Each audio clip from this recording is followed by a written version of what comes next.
Hello friends, आप सबका कक्षा 9 विज्ञान विषय के अध्याय 6 उत्तक के दूसरे भाग में हार्दिक स्वागत है।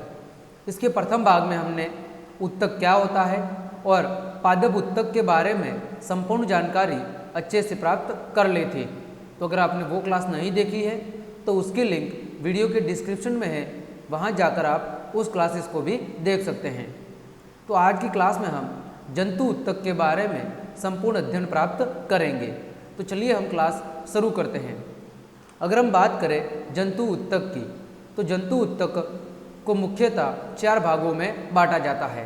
पहला है एपिथेलियल उत्तक, दूसरा पेशीय उत्तक, तीसरा तंत्रिका उत्तक और चौथा है संयोजी उत्तक। इन चारों उत्तक का हम बारी बारी से एक एक करके अध्ययन करते हैं।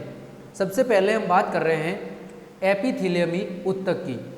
तो ये उत्तक एक प्रकार का संरक्षी उत्तक है, यानी ये पेड़ जो जंतु है उन जंतुओं की क्या करता है, सुरक्षा करने का कार्य करता है, या जंतुओं के अंदर जो विभिन्न प्रकार के अंग मौजूद है उन अंगों की सुरक्षा करने का कार्य करते हैं।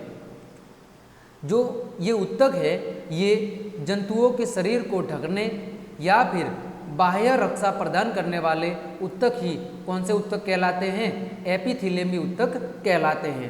यानी वे उत्तक जो या तो जंतुओं के शरीर को ढकने का काम करते हैं या फिर बाह्य पर्यावरण से उनके शरीर की रक्षा करने का कार्य करते हैं, वे उत्तक एपिथेलियमी उत्तक कहलाते हैं।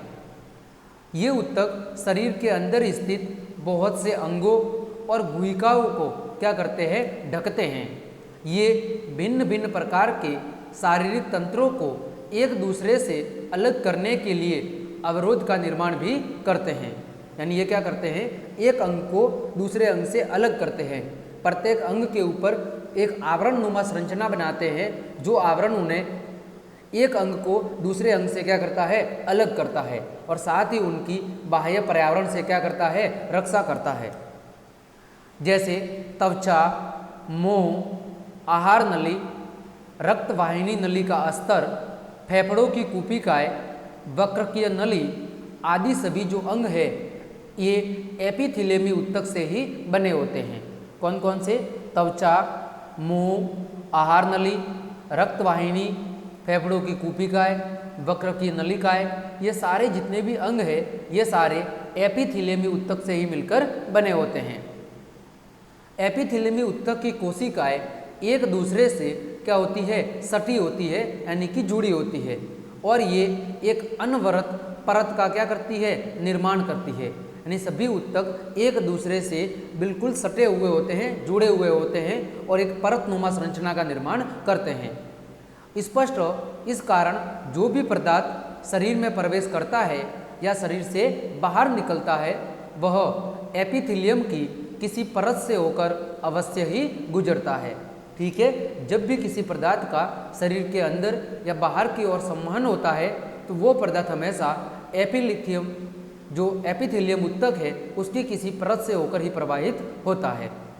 आगे हम बढ़ते हैं कार्य एवं स्थिति के आधार पर एपिथेलियम उत्तक के प्रकार। तो एपिथेलियम उत्तक के मुख्यतः 4 प्रकार है। पहला है साधारण एपिथेलियम, घनाकार एपिथेलियम, स्तंभी एपिथेलियम और ग्रंथियल एपिथेलियम। ये 4 मुख्य प्रकार है। सबसे पहले हम बात करते हैं साधारण एपिथेलियम की। तो साधारण एपिथेलियम की जो कोशिकाएं है ये पतली एक कोशिकीय स्तर वाली कोशिकाएं होती है। कैसी कोशिकाएं होती है? पतली होती है, और इनके बाहर की तरफ केवल एक ही कोशिकीय स्तर पाया जाता है। ये सामान्यतः कहाँ पाई जाती है? तो ये कोशिकाएं सामान्यतः रक्तवाहिकाएं और फेफड़ों की कूपिकाओं को बनाती है। साधारण एपिथेलियम उत्तक की जो कोशिकाएं है वो रक्तवाहिनियां और फेफड़ों की कूपिकाओं का क्या करती है, निर्माण करती है। और इनका काम क्या है? तो ये पारगम्य झिल्ली द्वारा पदार्थों का क्या करती है, संवहन करती है। पारगम्य झिल्ली की मदद से ये पदार्थों का क्या करती है, संवहन, यानी कि एक भाग से दूसरे भाग में भेजने का कार्य करती है। दूसरा प्रकार है घनाकार एपिथेलियम उत्तक। तो घनाकार एपिथेलियम कहाँ पाए जाते हैं? वक्रक की सतह और वक्रकीय नली और लार ग्रंथि के नली का जो अस्तर होता है उन अस्तर का निर्माण करती है। कौन सी कोशिकाएं? घनाकार एपिथेलियम ऊतक की कोशिकाएं। पहला वक्र की सतह, दूसरा वक्र की नली और लार ग्रंथि की जो नलियां है उनका जो अस्तर होता है ऊपर की संरचना, उसका निर्माण कौन करता है? घनाकार एपिथेलियम कोशिकाएं। तीसरा प्रकार है स्तंभी एपिथेलियम। तो इस स्तंभी एपिथेलियम ऊतक की जो कोशिकाएं है वो कैसी होती है? स्तंभाकार होती है। कैसी होती है? स्तंभाकार, मतलब इस रूप में होती है। ये आंतों की सतह पर पाई जाती है। कहाँ पर पाई जाती है ये कोशिकाएं? आंतों की सतह पर। जैसे छोटी आंत की सतह होगी, बड़ी आंत की सतह होगी, तो इन सतहों पर ये कोशिकाएं पाई जाती है। इसके अलावा कुछ अंगों में कोशिकाओं की सतह पर भी पाई जाती है। कहाँ पाई जाती है? कुछ अंगों में ये कोशिकाओं की सतह पर भी पाई जाती है। जैसे उदाहरण की बात करें तो श्वास नली में। अगला है ग्रंथियल एपिथेलियम। तो इस ग्रंथियल एपिथेलियम ऊतक की जो कोशिकाएं है ये आंतों की सतह और त्वचा में पाई जाती है। कहाँ पाई जाती है? आंतों की सतह और त्वचा में। इनका काम क्या है? तो ये पाचक एंजाइम और रसों का क्या करती है? स्राव करती है। यानी भोजन का पाचन करने वाले विभिन्न एंजाइम और रसों को क्या करती है? स्रावित करती है। तो उम्मीद करता हूँ आपको एपिथेलियम ऊतक अच्छे से समझ में आया होगा। आगे बढ़ते हैं हम। ये चित्र दिए हुए हैं। ये सल्की एपिथेलियम है, ये घनाकार एपिथेलियम है, ये स्तंभी एपिथेलियम है और ये स्तरित सल्की या ग्रंथियल एपिथेलियम का चित्र है। ठीक है, तो देखो ये कुछ परतनुमा संरचनाओं के रूप में पाए जाते हैं। तो आपको चित्र याद रखने की कोई ज़रूरत नहीं है, ऐसे चित्र कभी भी परीक्षा में नहीं पूछे जाएंगे। आगे बढ़ते हैं संयोजी ऊतक। जंतु ऊतक के अंदर दूसरा प्रकार है संयोजी ऊतक। तो इस ऊतक की कोशिकाएं शरीर के विभिन्न अंगों को आपस में जोड़ने या उन्हें आधार देने का कार्य करती है। संयोजी ऊतक की कोशिका क्या काम करती है? शरीर के विभिन्न अंगों को आपस में जोड़ने का काम करती है। संयोजी ऊतक एक अंग को दूसरे अंग से अथवा एक ऊतक को दूसरे ऊतक से जोड़ते हैं। संयोजी ऊतक क्या करते हैं? या तो एक अंग को दूसरे अंग से अथवा एक ऊतक को दूसरे ऊतक से जोड़ने का काम करते हैं। ये शरीर में सबसे अधिक फैले रहते हैं और शरीर का लगभग 30% भाग इन्हीं ऊतकों का बना होता है। ठीक है, अगला बिंदु है इसके दो अवयव होते हैं। यानी संयोजी ऊतक में दो प्रमुख अवयव होते हैं। पहला होता है एक कठोर भाग जिसे कहते हैं मैट्रिक्स और दूसरा होता है कोशिका। अब हम आगे बात करते हैं संयोजी ऊतक के कुछ उदाहरणों की। तो सबसे पहला उदाहरण है वो है रक्त या ब्लड। तो रक्त एक प्रकार का संयोजी ऊतक है। क्या है? रक्त एक प्रकार का संयोजी ऊतक है। रक्त के तरल आधात्री भाग को क्या कहते हैं? प्लाज्मा कहते हैं। रक्त के तरल वाले भाग को क्या कहते हैं? प्लाज्मा कहते हैं। अब प्लाज्मा में क्या होता है?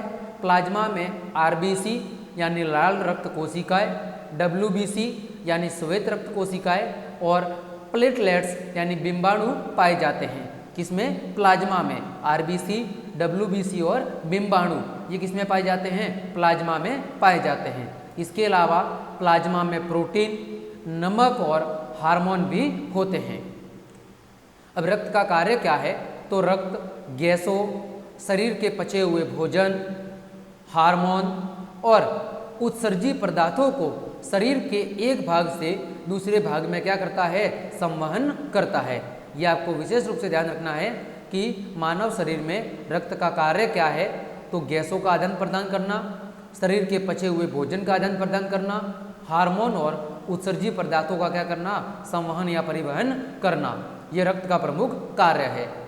यहाँ पर देखें, यहाँ पर प्लाज्मा के अंदर जो तीन भाग है उनके चित्र दिए हुए हैं। पहला चित्र है आरबीसी का, रेड ब्लड सेल, लाल रुधिर कोशिकाओं का। ये वाला है, ये है बिंबाणु या प्लेटलेट्स का। ठीक है, और ये वाला चित्र है डब्ल्यूबीसी का। अब डब्ल्यूबीसी में और अन्य तरह की कई प्रकार की कोशिकाएं पाई जाती है, जैसे न्यूट्रोफिल, आइसोफिल, मोनोसाइट, बेसोफिल और लिम्फोसाइट। ये WBC के अंदर अन्य कई प्रकार की कोशिकाएं पाई जाती है। आगे हम बात कर रहे हैं रक्त के अवयव और उनके कार्य। तो सबसे पहला अवयव था RBC। RBC का काम क्या है? तो ऑक्सीजन और कार्बन डाइऑक्साइड का शरीर के विभिन्न भागों में परिवहन करने का जो कार्य है वो किसका है? RBC का। दूसरी है श्वेत रक्त कोशिकाएं। इन्हें कहा जाता है शरीर का सिपाही। क्या कहा जाता है? शरीर का सिपाही। यानी ये काम क्या करती है? तो ये विभिन्न रोगों से लड़ने में हमारे शरीर की क्या करती है? मदद करती है। हमारे शरीर को विभिन्न रोगों से बचाने का कार्य करती है। तीसरा है प्लेटलेट्स या बिंबाणु। तो ये क्या काम करते हैं कि चोट लगने पर जब रक्त का थक्का बनाकर उस रक्त स्राव को रोकने का काम करते हैं। यानी जब हमें चोट लगती है तो खून बहता है, रक्त बहता है, तो उस रक्त बहने वाले रक्त को ये रक्त का थक्का बना के उसे रोकने का काम करता है। ठीक है। और अगला है प्लाज्मा। तो प्लाज्मा का काम है रक्त वाहिनियों में पोषक तत्व, अपशिष्ट पदार्थ और जरूरी तत्वों और हार्मोनों को क्या करता है? ये संवहन करता है। तो ये रक्त के अवयवों के प्रमुख कार्य है। उम्मीद करता हूँ रक्त आपको अच्छे से समझ में आया होगा। आगे बढ़ते हैं हम। दूसरा संयोजी ऊतक है वो है अस्थि। तो अस्थि भी संयोजी ऊतक का ही एक उदाहरण है। इसका काम क्या है? तो यह पंजर का निर्माण कर शरीर को एक निश्चित आकार प्रदान करती है। जैसा आपको चित्र में दिख रहा होगा, ये वाली जो संरचना है इसको कहते हैं पंजर। क्या कहते हैं? पंजर। तो अस्थियाँ क्या करती है? पंजर का निर्माण करके शरीर को एक निश्चित आकार प्रदान करती है। इसके अलावा ये मांसपेशियों को सहारा देती है और शरीर के मुख्य अंगों को भी क्या देती है? सहारा देती है। इसकी विशेषता क्या है? तो जो अस्थि ऊतक है, इसके जो ऊतक है वो काफ़ी मजबूत और कैसे होते हैं? कठोर होते हैं। और जो अस्थि कोशिका है वो उस कठोर मैट्रिक्स में क्या होती है? धसी होती है। जो किससे बना होता है? जो कैल्शियम और फास्फोरस से बनी होती है। किससे बनी होती है? कैल्शियम और फास्फोरस से बनी होती है। ठीक है, जैसा आपको चित्र में दिख रहा है। आगे बढ़ते हैं हम। अगला उदाहरण है संयोजी ऊतक का, वो है उपास्थि, जिसे कहते हैं कार्टिलेज। अब उपास्थि क्या है? तो उपास्थि भी संयोजी ऊतक का ही एक उदाहरण है। किसका? संयोजी ऊतक का ही एक उदाहरण है।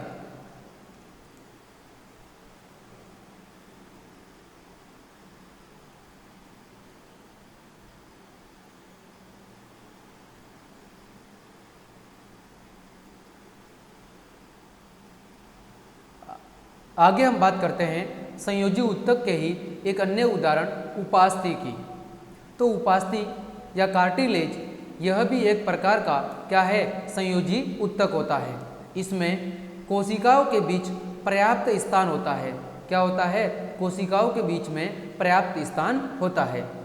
इसकी जो ठोस आधात्री या मैट्रिक्स वाला हिस्सा है वो प्रोटीन और शर्करा का बना होता है। किसका बना होता है? प्रोटीन और शर्करा का। और ये काम क्या करता है? तो ये अस्थियों के जोड़ों को चिकना बनाती है। देखो ये वाला जो हिस्सा है, ये वाला, ये क्या कहलाता है? उपास्थि। तो इसका काम क्या है? जो ये अस्थियाँ है, इन अस्थियों के इन हिस्सों को या जोड़ों को क्या बनाना? चिकना बनाना, ताकि ये आसानी से गति कर सके। उपास्थि कहाँ पाई जाती है? तो उपास्थि नाक, कान, कंठ और श्वास नली में भी उपस्थित होती है। हम कान की उपास्थि को मोड़ सकते हैं परंतु हाथ की अस्थि को नहीं। यानी उपास्थि नाक, कान, कंठ, श्वास नली, घुटनों में आदि कई जगह उपस्थित होती है। अब इसकी विशेषता क्या होती है कि उपास्थि को हम आसानी से क्या कर सकते हैं? मोड़ सकते हैं, परंतु अस्थि को हम आसानी से मोड़ नहीं सकते। ठीक है, अगर अस्थि को आप मोड़ने जाओगे तो वो टूट जाएगी, लेकिन वो कभी भी मूव नहीं कर पाएगी। आगे हम बात कर रहे हैं अस्थि और उपास्थि में अंतर क्या है। तो अस्थि की बात करें तो यह ठोस पदार्थ से बना है। यानी जो अस्थि ऊतक है वो ठोस पदार्थ से बने होते हैं। वही जो उपास्थि ऊतक है वो अर्ध ठोस और लचीले पदार्थ से बने होते हैं। बात करें अस्थि की तो अस्थि का जो अंत कोशिकीय स्थान होता है, यानी दो कोशिकाओं के बीच का स्थान, उसमें क्या भरा होता है? कैल्शियम और फास्फोरस के लवण भरे होते हैं। वही उपास्थि के अंत कोशिकीय स्थान में प्रोटीन और शर्करा भरे होते हैं। ठीक है, अस्थि उत्तक के बीच में अस्थि मज्जा पाई जाती है। ठीक है, वही उपास्थि के बीच में कोई अस्थि मज्जा नहीं पाई जाती। तो ये इन दोनों में क्या है? मुख्य रूप से अंतर है। आगे बढ़ते हम, संयोजी उत्तक का ही अगला उदाहरण है एरिओलर उत्तक। कौन सा उत्तक? एरिओलर उत्तक। तो ये उत्तक त्वचा और मांसपेशियों के बीच में, रक्त नलिका के चारों ओर और नसों और अस्थि मज्जा में पाया जाता है। कहाँ कहाँ? त्वचा और मांसपेशियों के बीच में, रक्त नलिकाओं के चारों ओर और नसों और अस्थि मज्जा में पाया जाता है। एरिओलर उत्तक का कार्य क्या है?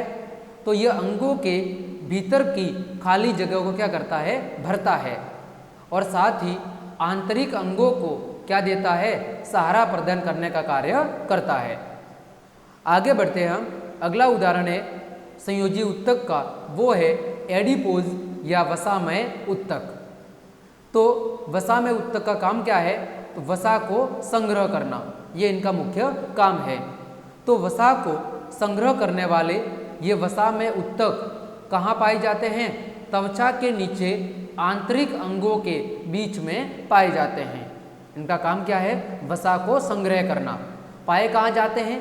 तो त्वचा के नीचे जो आंतरिक अंग होते हैं उन अंगों के बीच में। और साथ ही वसा संग्रहित होने के कारण ये ऊष्मीय कुचालक का कार्य भी करते हैं, यानी इनसे होकर ऊष्मा का प्रवाह नहीं होता, अतः ये ऊष्मीय कुचालक का कार्य भी करते हैं।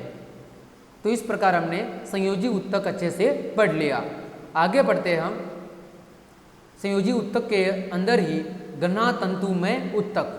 कौन से उत्तक? घना तंतुमय उत्तक। ये उत्तक दो प्रकार के होते हैं।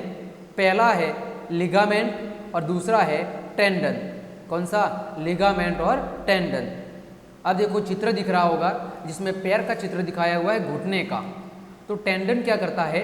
टेंडन मांसपेशियों को अस्थियों से जोड़ता है। ये देखो क्या है? ये मांसपेशियां है। इन मांसपेशियों को इन अस्थियों से जोड़ने का काम, ये किसका काम है?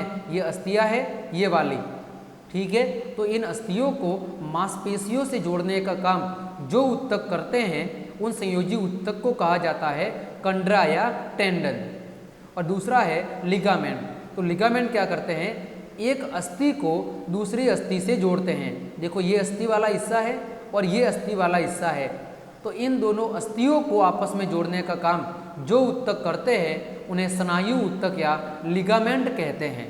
ठीक है, तो यहाँ पर दोनों में अंतर बताया हुआ है। जो लिगामेंट है वो अस्थि को अस्थि से जोड़ते हैं, जबकि टेंडन अस्थि को पेशियों से जोड़ते हैं। ठीक है, स्नायु की जो कोशिकाएं है वो लचीली होती है और कैसी होती है? मजबूत होती है। वही कंडरा की जो कोशिकाएं है वो कम लचीली होती है। फिर स्नायु के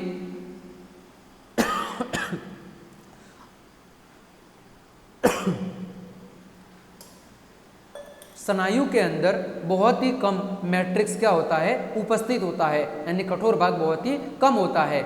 वही कंडरा में धागे के आकार की बहुत ही मजबूत संरचनाएं पाई जाती है। तो इस प्रकार हमने संयोजी उत्तक के विभिन्न उदाहरणों की अच्छे से चर्चा कर ली है। आगे बढ़ते हम, अगला है हमारा तीसरा प्रकार पेशीय उत्तक। कौन सा? पेशीय उत्तक। तो शरीर की जो मांसपेशियां है वो पेशीय उत्तकों की ही बनी होती है। अब इनकी संरचना कैसी होती है?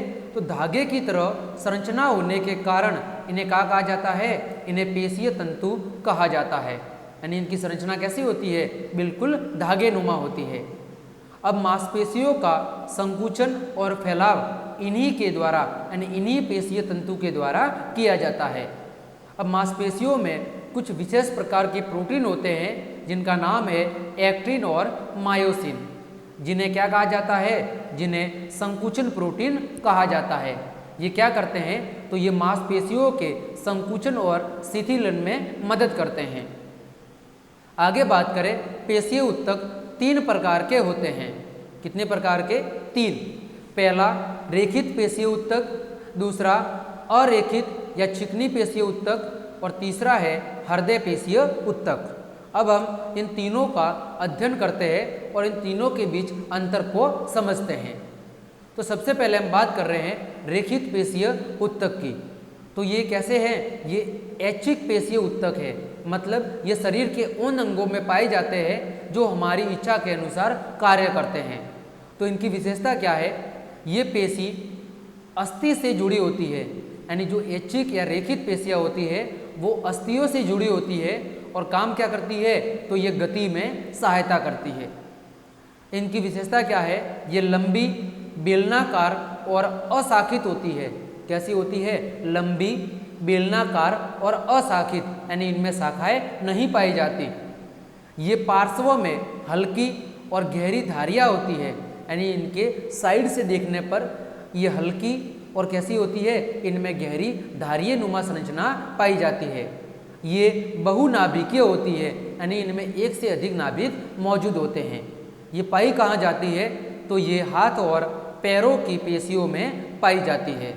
तो रेखित पेशियों को आपको इतना याद रखना है कि ये पेशियाँ अस्थियों से जुड़ी होती है और गति में सहायता करती है।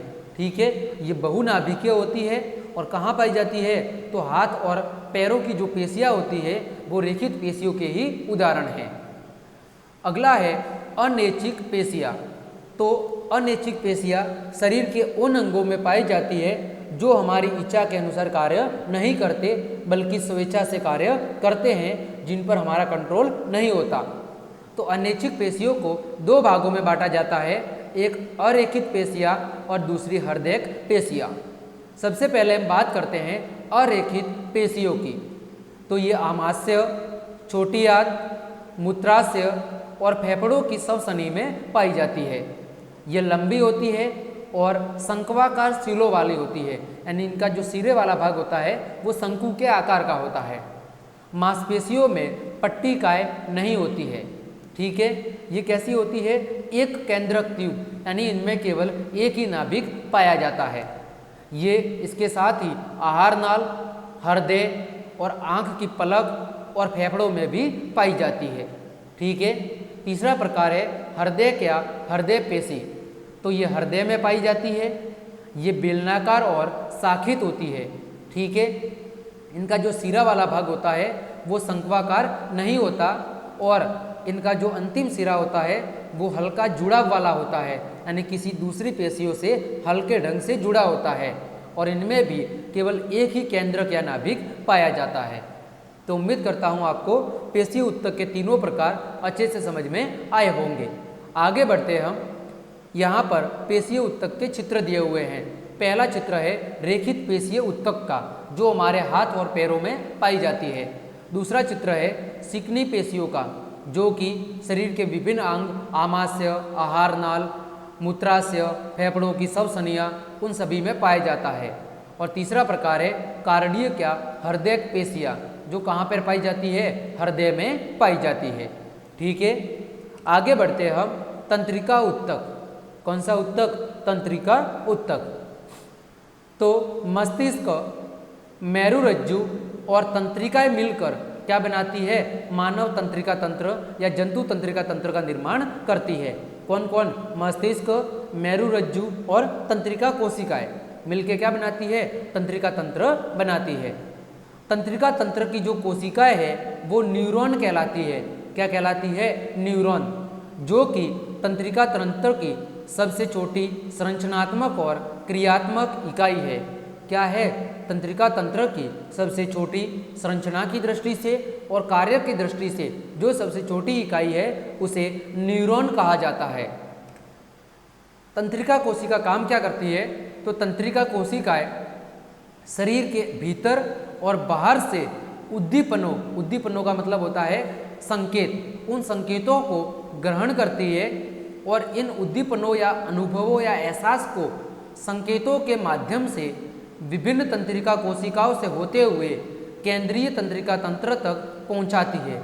तंत्रिका कोशिका क्या करती है? शरीर के भीतर और बाहर से जो अनुभव है, उद्दीपन है, जैसे हमें कांटा लगा तो हमें कुछ उद्दीपन या संकेत मिलेगा, तो उन संकेतों को वो विभिन्न अलग अलग संकेतों के माध्यम से शरीर के विभिन्न अंगों से होते हुए मस्तिष्क और मेरुरज्जु तक पहुंचाती है। और उसके बाद मस्तिष्क और मेरुरज्जु से जो प्रतिक्रिया मिलती है, उस संकेत के लिए जो प्रतिक्रिया मिलती है कि हमें क्या करना है, उस प्रतिक्रिया के रूप में जो प्राप्त संदेश है, उन संदेशों को वापस उन अंगों तक पहुंचाने का जो कार्य है वो भी तंत्रिका कोशिका के माध्यम से ही संपादित होता है। मतलब शॉर्ट में कहे तो तंत्रिका कोशिकाएं शरीर के भीतर और बाहर से संकेतों को ग्रहण करती है और उन्हें मस्तिष्क और मेरुरज्जु तक पहुंचाती है। इसके बाद मस्तिष्क अथवा मेरुरज्जु जो भी आदेश देते हैं, उन आदेशों को पुनः ये उन अंगों तक पहुंचाने का कार्य करती है। ठीक है, आगे हम बात करें तंत्रिका कोशिका के 3 भाग होते हैं, यानी न्यूरॉन के कितने भाग होते हैं? 3 मुख्य भाग होते हैं। पहला होता है कोशिका काय या साइटोन, दूसरा होता है डेंड्रॉन और तीसरा होता है एक्सॉन। कौन कौन से? साइटोन, डेंड्रॉन और एक्सॉन। जैसा आपको चित्र में दिख रहा होगा, ये डेंड्रॉन वाला हिस्सा है, ये वाला हिस्सा जो आपको पतली धागे नुमा संरचना दिख रही है, ये डेंड्रॉन है। ये वाला हिस्सा यहाँ से लेकर यहाँ तक का जो पूरा हिस्सा है, ये कहलाता है साइटोन, जिसमें क्या होता है? साइटोन में केंद्रक होता है। ये छोटे छोटे जो कण हैं, ये कहलाते हैं निसल कण। क्या कहलाते हैं? निषण कण। तो कोशिका काय या साइटोन में क्या होता है? केंद्रक होता है, कोशिका द्रव्य होता है और क्या होते हैं? निसल कण होते हैं। और फिर जो ये आगे का हिस्सा यहाँ से लेके ये जो पूरा हिस्सा है, ये क्या कहलाता है? ये एक्सॉन कहलाता है।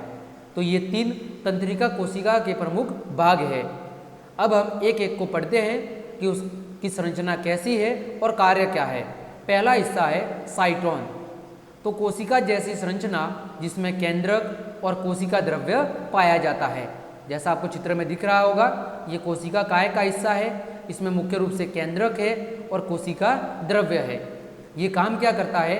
तो ये संवेग या संकेतों को विद्युत रासायनिक आवेग या विद्युत संकेतों में बदलने का कार्य करता है। यानी हमें जो संकेत मिलते हैं, जैसे सिंपली हमारे पैरों में कांटा चुभ गया, तो वो हमारे लिए एक संकेत है। उन संकेतों को विद्युत रासायनिक संकेतों के रूप में बदलकर मस्तिष्क तक पहुंचाने का जो कार्य है वो तो तंत्रिका कोशिका करेगी, लेकिन उन संकेतों को साधारण संकेत से विद्युत रासायनिक संकेतों के रूप में बदलने का कार्य किसका है? साइटोन का है। अगला अंग है वो है डेंड्रॉन। जैसा आपको चित्र में दिख रहा है, ये डेंड्रॉन का हिस्सा है। तो कोशिका काय से निकले छोटे तंतु होते हैं, देखो बिल्कुल तंतु या बालों जैसी संरचना है। ये कोशिका काय की शाखाओं के तौर पर पाए जाते हैं। ये किसकी? साइटोन की शाखा के रूप में पाए जाते हैं। ये काम क्या करते हैं? तो ये शरीर के अंगों से उद्दीपनों को ग्रहण करते हैं और उन्हें कहाँ भेजते हैं? उन्हें कोशिका काय या साइटोन की ओर भेजते हैं। तो ये तंतु शरीर के विभिन्न अंगों से क्या करते हैं? उद्दीपनों या संकेतों को ग्रहण करते हैं और उन्हें कहाँ भेजते हैं? कोशिका काय की ओर भेजते हैं। तीसरा अंग है एक्सॉन। एक्सॉन का हिस्सा तो पतली धागे जैसी संरचनाएं जो एक सिरे पर किससे? साइटोन से जुड़ी होती है और दूसरे सिरे पर ये संवेगी अंग से जुड़ी होती है। यानी यहाँ से लेके यहाँ तक का जो हिस्सा है वो क्या कहलाता है? एक्सॉन। तो इसका एक भाग किससे जुड़ा है? कोशिका काय या साइटोन से। और जो इसका जो दूसरा सिरा है ये वाला, ये किससे जुड़ा होता है? ये अंगों से जुड़ा होता है। किससे जुड़ा होता है? अंगों से जुड़ा होता है, जहाँ से हमें उद्दीपन या संकेत प्राप्त होते हैं। ठीक है, अब एक्सॉन के माध्यम से संकेत न्यूरॉन से बाहर निकलते हैं। क्या होता है? एक्सॉन के माध्यम से जो संकेत है वो तंत्रिका कोशिका से बाहर निकलते हैं। एक न्यूरॉन के डेंड्रॉन से दूसरे न्यूरॉन के एक्सॉन से मिलने वाले स्थान को संधि स्थल या सिनेप्स कहते हैं। क्या कहते हैं? संधि स्थल या सिनेप्स। इसका मतलब क्या है? जैसे ये एक तंत्रिका कोशिका यहाँ से शुरू हो रही है, ठीक है, तो ये क्या हिस्सा है? ये डेंड्रॉन का हिस्सा है, ये तंत्रिका कोशिका का हिस्सा है ये कौन सा हिस्सा है, ये एक्सॉन का हिस्सा है। अब ये जो एक्सॉन का हिस्सा है ये यहाँ पर फिर से किससे जुड़ा होगा, दूसरी कोशिका से जुड़ा होगा, दूसरी तंत्रिका कोशिका से।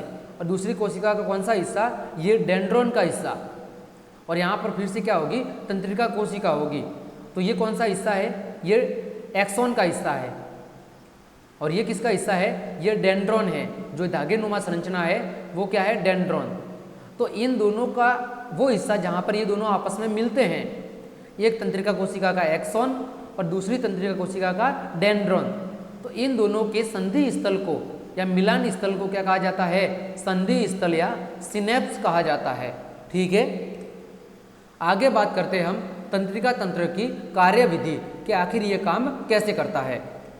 तो कई तंत्रिकाएं मिलकर कड़ी नुमा संरचना का निर्माण करती है, यानी कई तंत्रिकाएं आपस में मिलके क्या बनाती है, ऐसी कड़ी नुमा संरचनाएं बनाती है जो कहाँ से कहाँ तक जुड़ी होती है, जो विभिन्न अंगों से लेकर हमारे मस्तिष्क अथवा मेरुरज्जु से जुड़ी होती है।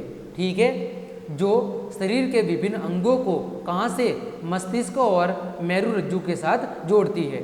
ठीक है, अब होता क्या है कि तंत्रिका आवेग, मतलब जैसे यहाँ पर मैंने एक चित्र बनाया है, इससे समझो।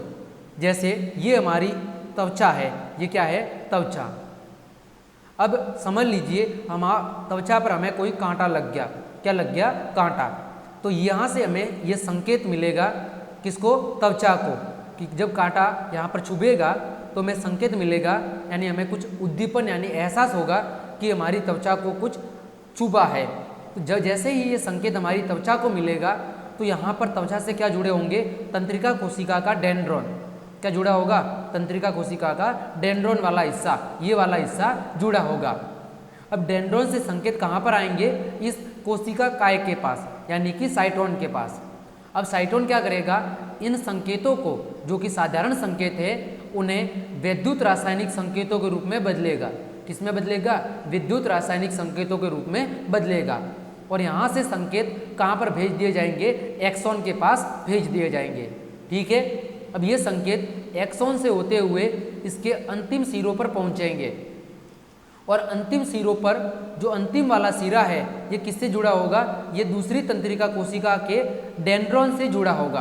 किससे जुड़ा होगा, दूसरी तंत्रिका कोशिका के डेंड्रॉन से। अब जहाँ पर एक्सॉन खत्म हो रहा है पहली कोशिका का, और जहाँ पर दूसरी तंत्रिका कोशिका का डेंड्रॉन शुरू हो रहा है, इन दोनों के बीच के स्थान को कहते हैं हम सिनेप्स। क्या कहते हैं, सिनेप्स या संधि स्थल। अब यहाँ पर एक पदार्थ होता है जिसे कहते हैं न्यूरोट्रांसमीटर। क्या कहते हैं, न्यूरोट्रांसमीटर। इसका काम क्या है, ये यहाँ से जो संकेत आ रहे हैं, अगर उन संकेतों की जो कैपेसिटी है, जो प्रबलता है, वो अगर कम हुई है तो उसको बढ़ाने का कार्य करेंगे, ताकि वो उचित रूप से हमारे केंद्रीय तंत्रिका तंत्र यानी मस्तिष्क अथवा मेरुरज्जु तक पहुंच सके। ठीक है, तो यहाँ से न्यूरोट्रांसमीटर द्वारा उन संकेतों को प्रबलता प्रदान की जाएगी और उन्हें विभिन्न तंत्रिका कोशिकाओं से होते हुए कहाँ पहुँचा दिया जाएगा, मस्तिष्क अथवा मेरुरज्जु में पहुँचा दिया जाएगा। ठीक है, अब मस्तिष्क या मेरुरज्जु क्या करेंगे, उन संकेतों के आधार पर कुछ प्रतिक्रिया देंगे और वो प्रतिक्रिया फिर से विभिन्न तंत्रिका कोशिकाओं से होते हुए कहाँ पहुँचेगी, हमारे उस अंग तक पहुँचेगी जहाँ से हमें संकेत मिला था। तो जैसे ही मस्तिष्क आदेश देगा कि भाई आप त्वचा को क्या कर ले, हटा ले वहाँ से, यानी जैसे ये कांटा हमारे लगा है तो मस्तिष्क तुरंत ही आदेश देगा कि आप अपनी त्वचा को वहाँ से हटा ले। तो ये संकेत फिर से कहाँ पर आएगा, त्वचा के पास में, और त्वचा उस संकेत के अनुसार क्या करेगी, अपनी प्रतिक्रिया देगी। और इस प्रकार हमारे शरीर में विभिन्न संकेतों का क्या होता है, परिवहन होता है और हमारा एक संपूर्ण शरीर क्या करता है, कार्य करता है। तो उम्मीद करता हूँ आज की क्लास आपको अच्छे से समझ में आई होगी। तो क्लास देखने के लिए आप सभी को धन्यवाद। अगर आपको क्लास अच्छी लगी है तो लाइक, कमेंट, शेयर और सब्सक्राइब जरूर करें। हमने चैप्टर की व्याख्या अच्छे से पढ़ ली है। अगली क्लास में हम इसके पाठ के भीतर और अभ्यास प्रश्नों को सॉल्व करेंगे। तब तक के लिए आप सभी को धन्यवाद।